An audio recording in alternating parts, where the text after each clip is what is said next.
नमस्कार. मी प्राध्यापक डॉक्टर प्रशांत फडणीस, अर्थशास्त्र विभाग प्रमुख, बाळासाहेब देसाई कॉलेज, पाटण. आज आपण BA भाग 3साठी विकासाचे अर्थशास्त्र या विषयामधील आर्थिक विकास आणि आर्थिक वृद्धी यामधील फरक हा घटक पाहणार आहोत. आर्थिक विकासाला इंग्रजीमध्ये इकॉनॉमिक डेव्हलपमेंट, तर आर्थिक वृद्धीला इकॉनॉमिक ग्रोथ असा शब्द वापरला जातो. विकास आणि वृद्धी या दोन संकल्पना सर्वसामान्यपणे एकाच अर्थाने वापरल्या जात असल्या तरी देखील अर्थशास्त्रात या दोन संकल्पनांचा वापर भिन्न असून त्या भिन्न संदर्भामध्ये वापरल्या जातात. म्हणूनच आज आपण या दोन संकल्पनांचा अर्थ आणि त्यामधील फरक पाहणार आहोत. आर्थिक विकास व आर्थिक वृद्धी. दुसऱ्या महायुद्धानंतर संपूर्ण जग अविकसित व मागास देश आणि विकसित देशांमध्ये विभागले गेले. मागास देशांना थर्ड वर्ल्ड म्हटले जाऊ लागले. देशाचे राष्ट्रीय उत्पन्न वाढविण्याच्या उद्दिष्टाला प्राधान्य दिले जाऊ लागले. यामुळे जगभर आर्थिक विकास व आर्थिक वृद्धी या संकल्पनांची चर्चा होऊ लागली. अर्थ व व्याख्या.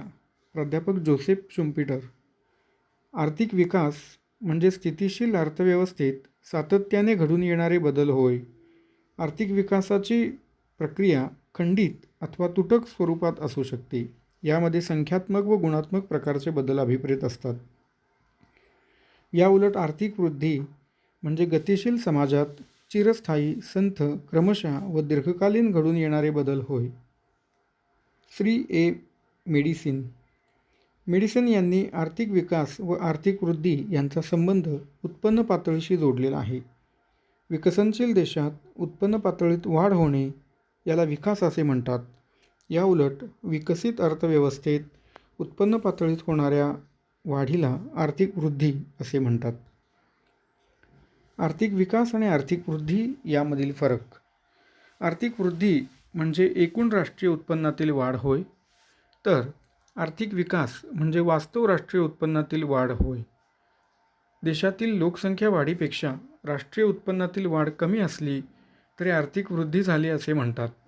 याउलट देशातील लोकसंख्या वाढीपेक्षा वास्तव राष्ट्रीय उत्पन्न अधिक वाढले तरच आर्थिक विकास झाला असे म्हणतात. आर्थिक वृद्धी ही दीर्घकाळात सातत्याने घडून येणारी व संथपणे चालणारी प्रक्रिया आहे. वृद्धी ही विशिष्ट काळात घडून येते. आर्थिक विकास ही दीर्घकाळात घडून येणारी प्रक्रिया असून ती खंडित अथवा तुटक असू शकते. आर्थिक वृद्धी गतिशील अर्थव्यवस्थेत घडून येणारी क्रिया आहे, तर आर्थिक विकास हा स्थितिशील अर्थव्यवस्थेत घडून येणारा बदल आहे. आर्थिक वृद्धी ही संख्यात्मक वाढ आहे, तर आर्थिक विकास हा गुणात्मक बदल आहे. आर्थिक वृद्धी आपोआप घडून येते. आर्थिक विकास जाणीवपूर्वक केलेल्या प्रयत्नांचे फळ असते. आर्थिक वृद्धीमध्ये नैसर्गिक संसाधने, तंत्रज्ञान, भांडवल संचयाचा वेग इत्यादीमधील संख्यात्मक बदल अभिप्रेत आहेत. याउलट आर्थिक विकासामध्ये जाणीवपूर्वक केलेल्या प्रयत्नांचे फळ असून पूर्वनियोजित उद्दिष्टे ठरवून निश्चयपूर्वक ध्येयधोरणांची आखणी करणे व ती ध्येयधोरणे सफल करण्यासाठी प्रयत्न करणे म्हणजे आर्थिक विकास समजला जातो. आर्थिक वृद्धी ही उत्क्रांतिकारक घटना आहे, तर आर्थिक विकास ही क्रांतिकारक घटना आहे. आर्थिक वृद्धीचा विचार प्रगत व विकसनशील देशांच्या संदर्भात केला जातो. याउलट आर्थिक विकास ही संकल्पना अविकसित, विकसनशील व मागास देशांच्या संदर्भात वापरली जाते. म्हणून भारत हा विकसनशील अर्थव्यवस्थेतला देश असून भारताच्या संदर्भात राष्ट्रीय उत्पन्नात होणारी वाढ ही आर्थिक विकास समजली जाते. आर्थिक वृद्धी दृश्य स्वरूपात असून त्यामध्ये केवळ राष्ट्रीय उत्पन्नातील वाढ अभिप्रेत असते. याउलट आर्थिक विकासात मागास देशांच्या संदर्भामध्ये विचार करता राष्ट्रीय उत्पन्न वाढीबरोबरच गरिबी हटविणे, बेरोजगारी दूर करणे, लोकांच्या राहणीमानाचा दर्जा उंचावणे, सामाजिक स्वास्थ्य निर्माण करणे यासारख्या गोष्टी अभिप्रेत आहेत. आर्थिक वृद्धी ही विकासाचे फलित आहे, तर आर्थिक विकास हे वृद्धीचे कारण असते.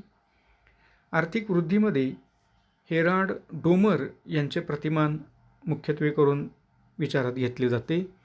तर आर्थिक विकासामध्ये कॅल्डॉर, आर्थर लुईस, रॅग्नर नर्क्स यासारख्या अर्थतज्ज्ञांनी तयार केलेली प्रतिमाने जी मागास व विकसनशील देशांच्या संदर्भात विचारात घेतली जातात, ही प्रतिमाने आर्थिक विकासाच्या संदर्भात सांगता येतील. आर्थिक वृद्धी ही संकुचित संकल्पना आहे. या उलट आर्थिक विकास ही विस्तृत अशी संकल्पना आहे.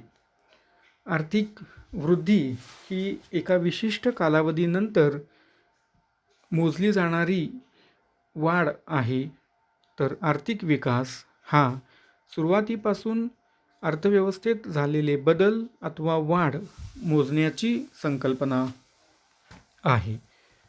उदाहरण द्यायचे झाल्यास, एखाद्या विद्यार्थ्याला 40% मार्क्स पडले असतील आणि तो 60% गेला, तर त्याच्या संदर्भात आपण विकास असा शब्द वापरू.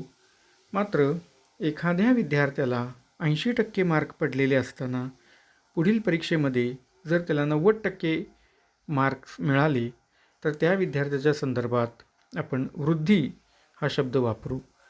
या उदाहरणावरून सर्व विद्यार्थ्यांना विकास आणि वृद्धी या दोन संकल्पनांमधील अभिप्रेत असलेला अर्थ हा समजला असेल.